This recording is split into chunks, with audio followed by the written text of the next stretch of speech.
याद रखनी है। नुजुज किसको कहते हैं? नुजुज को मतलब कहते हैं पकना, है ना। नुजुज नुजुज का इंतजार मुसलात कवा के लिए इस्तखराज काम के वक्त जरूरी है। इसमें कई कई जगह कंफ्यूजन भी आएगा, एक एक लाइन याद करनी पड़ेगी। मुसिल दे रहे हैं, बहुत प्रोग्रेटिव दे रहे हैं, तो उसमें नुजुज का इंतजार। अब नुजुज किसका किसका होता है? नुजुज किसका होता है? सफरा का होता है और किसका होता है? नुजुज बलगम। किसका नहीं होता? दम का नहीं होता।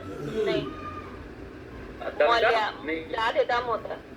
हाँ, मुअद्दिलाते दम या मुअल्लिदाते दम, है ना। ठीक है, सब बात क्या है, याद करने की है। याद करने की है तो उसको बोलने की जरूरत नहीं। बारी बारी के वक्त कौन सी, जहाँ पे बारी लिखा हुआ है वहां कौन से हुम्मा की बात हो रही है? हुम्मे दायमा या हुम्मे दायरा? फिर से बताओ। चलो याद आ गया, दायरा। दायरा याद हो गया, वेरी गुड। कम से कम इतनी बातें याद हो गई कि दायरा में बारी होती है ना। फितरा जो होता है वो लाजमा में होता है, ये भी बहुत अच्छी बात है। बारी खुलू में, ये सवाल आ चुका है। खुलू मैदा के वक्त बारी आनी चाहिए, है ना। बारी के दिन तक को, ये सब उसूल इलाज है। जब बारी शुरू हो जाए और लर्जा सर्दी आ जाए तो उस वक्त तय कराया गया। मर्ज हार या मुजमिन दोनों सूरतों में इस्तफराक कवी से पहले मुंजिज पिलाना जरूरी है। ये सब समझने वाली बात है। आप इस्तफराक कराना चाह रहे हैं तो अगर मुंजिज नहीं देंगे तो फिर कुल्ली इस्तफराक कैसे होगा? किसी भी चीज को निकालने के लिए उसको पकाना है ना। बलगम को पता करना है, उसको पकाना, उसको इस काबिल बनाना है कि बाहर निकल जाए। तो भाई अगर मुर्ज हार हो या मुजमिन दोनों सूरतों में इस्तफराक अगर आपको बाहर निकालना है तो मुंजिज पिलाना ही पड़ेगा, वेट करना ही पड़ेगा। उसके मुंजिज से नुजुज होगा। मुंजिज कहते हैं नुजुज वाली दवा, तो उसके बाद ही आप उसको निकाल पाएंगे। अब सवाल आएगा, किसने कहा है कि हाद और मुजमिन दोनों सूरतों में मुस्लिम से पहले मुंजिज पिलाया जाए? तो शेख ने कहा है ना। अकरास किसको कहते हैं? अकरास गोली। अफूनी बुखारों में अकरास मुआफिक नहीं, है ना। अफूनी बुखारों में नहीं है। ये सब एक एक वर्ड्स हैं जो हमको याद रखना है, जो इम्पोर्टेंट है। चलो, हाँ, हिजान है इसका। मर्द मिहाज, ये भी सवाल आ चुका है। मर्द मिहाज किसको कहते हैं? जिसमें हिजान के मुस्लिम देना। वक्त इस्तफराक, इस्तफराक की अक़साम वहां भी हम लोग पढ़ेंगे, जब कुलियात पढ़ेंगे तो आप। इसहाल तलयन है, हरारत जाहिर सी बात है, बुखार उतरा रहेगा तो हरारत सबसे कम होगी। इसमें कोई याद करने वाली बात तो है नहीं। बुखार उतरा हुआ, उसके फितरे का वक्त हो, और तीनों एक ही बात है। बुखार उतरा हुआ मतलब फितरा है, फितरा का मतलब हरारत सबसे कम। एक ही बात हो गई ना। बुखार उतरा हुआ है तो मतलब फितरे का टाइम है। उतरा हुआ मतलब कम, उतरा हुआ मतलब उतरा नहीं, फितरे का वक्त हो और उस वक्त हरारत सबसे कम। बारी के दौरान मुस्लिम देना ममनू है। ये सब रट जाना है बिल्कुल। सवाल कैसा आएगा? बारी के आया था, बारी के वक्त मुस्लिम देना ममनू है, जायज है, निहायत जरूरी है ना। ऐसे सवाल रहते हैं तो क्या रटना पड़ेगा कि बारी के दौरान मुस्लिम देना ममनू है। एकदम रट जाना है, बारी के दौरान मुस्लिम देना ममनू, यानी कि जब बारी आ रही हो तो बारी के दौरान मुस्लिम देना ममनू। ये सब कोई सब ज्यादातर रटने वाले। जब प्रॉब्लम कहाँ शुरू होगी? जब आपका आएगा शत्रुल गैब, अशतुल गैब की किस्में और वो बहुत सारी, ये सब सारी बातें जो है वो याद करने वाली। इसको मैं कल भेज दूंगा और आप लोग नोट कर लीजिएगा और फिर उसको याद कीजिएगा। फिर मैं पूछूंगा, है ना। ठंडा पानी कब पिलाएं, नहीं पिलाएं, डजंट मैटर।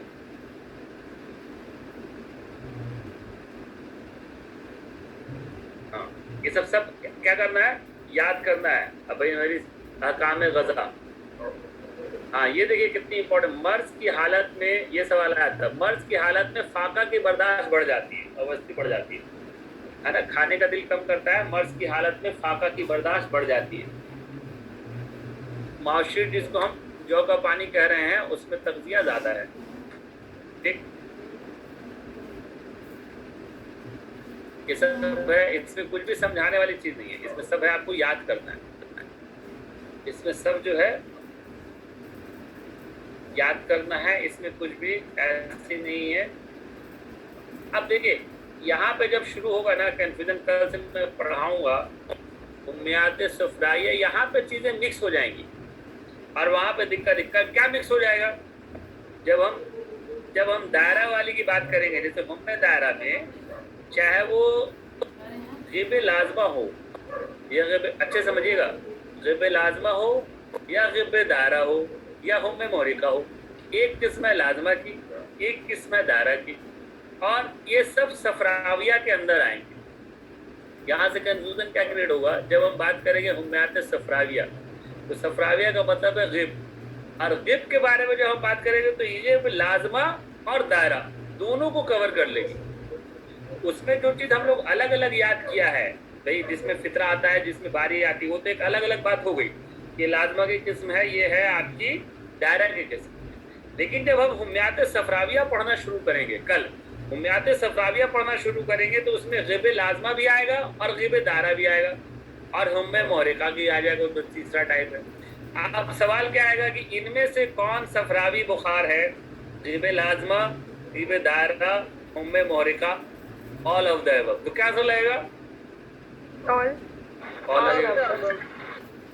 यानी कि जब खिल्त का जब हम जिक्र करते हैं ना, तो खिल्त में सफरावी में पता चला कि जो बलगमी की बात कर रहे हैं तो मुआदवा भी आ रहा है, लस्का भी आ रहा है, एक दायरा एक लाजमा है। जब हम सफरावे की बात कर रहे हैं तो गिब दायरा भी आ रहा है, गिब लाजमा भी आ रहा है। एक बुखार है फितरा वाला, एक बुखार है बारी वाला। लेकिन क्योंकि ये इसके सारे जो यूनानी फिलॉसफी है वो सफरा के नजदीक घूमती है और पहले वाले के बलगम के नजदीक घूमती है, इसलिए एक को सफराविया में हम तीन एक्सप्लेन करेंगे, एक को खिल्त के हिसाब से बलगम में करेंगे। वो जो क्लासिफिकेशन है किसका है, वो है भाई बारी और फितरा के लाज है, लाजमा बात कौन कब रहेगा, कौन उतर जाएगा, किसकी बारी आएगी।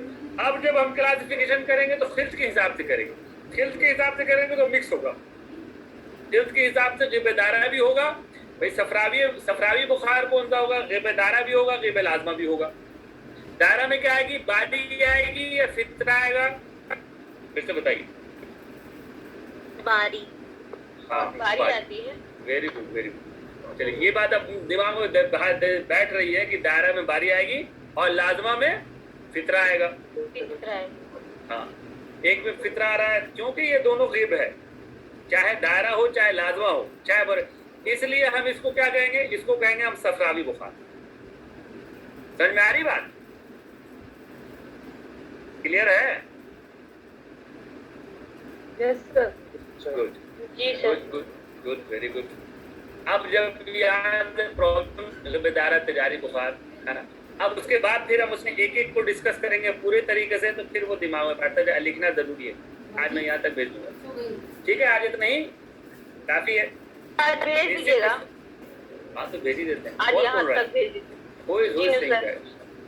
अच्छा दूसरा, हाँ ठीक, तो कल जो है आपको चला जाएगा, तो फिर उसको नोट कर लीजिएगा यहाँ तक, है ना, और कहीं पे याद करने की कोशिश कीजिएगा तो जाएगा। इसको भेजने में पूरी एडिटिंग करनी पड़ती है, मुझे पीडीएफ बनाना पड़ता है ना, थोड़ा सा टफ काम है इन पेज को पीडीएफ बनाना, अलग से करना थोड़ा सा टाइम लगता है।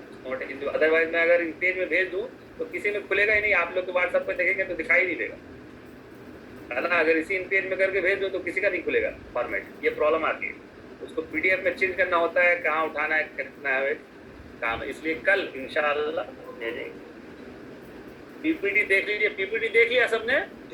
Yes sir. गुड, उसमें काफी अच्छा एक्सप्लेनेशन दिया हुआ है, कहीं समझ में नहीं आया होगा तो पूछ लीजिए। सर पीपीटी नहीं लिखना ना? नहीं पीपीटी नहीं लिखना, कोई भी पीपीटी नहीं लिखना, पीपीटी सिर्फ समझना है ना। अब ऐसा नहीं पीपीटी भी नहीं लिखना है, और अगर कोई मेरा ऑडियो आ गया तो उसको भी नहीं लिखना है, सुनना है सिर्फ।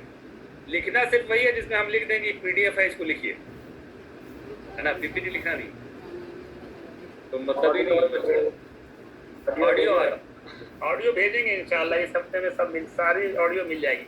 उसमें भी एडिटिंग का मामला फंसता है ना, एडिटिंग करनी पड़ती है उसमें, दूसरे इसमें फिल्मोरा में जाकर, है ना। उसको अगर साइज जैसे 25 MB का है, वो 400 MB का रहता है, उस 400 MB को मुझे 25-30 MB के अंदर लाना पड़ता है कि व्हाट्सएप सबका आसानी से खुल जाए, है ना। एक कॉम्प्लिकेटेड टास्क है। जूम में जो ऑडियो रिकॉर्डिंग होती है तो 300 MB की 600 MB की रहती है, उसको मुझे छोटा करना पड़ता है, 25-30 MB करना पड़ता है किसी इसमें एप्लीकेशन में जा करके, उसमें टाइम लगता है, फिर जाके वो हो पाता है। इसीलिए धीरे धीरे मैं भेजता रहूँगा, ठीक है। चलिए अल्लाह हाफिज, कल मिलेंगे। वालेकुम सलाम। हाँ वालेकुम सलाम।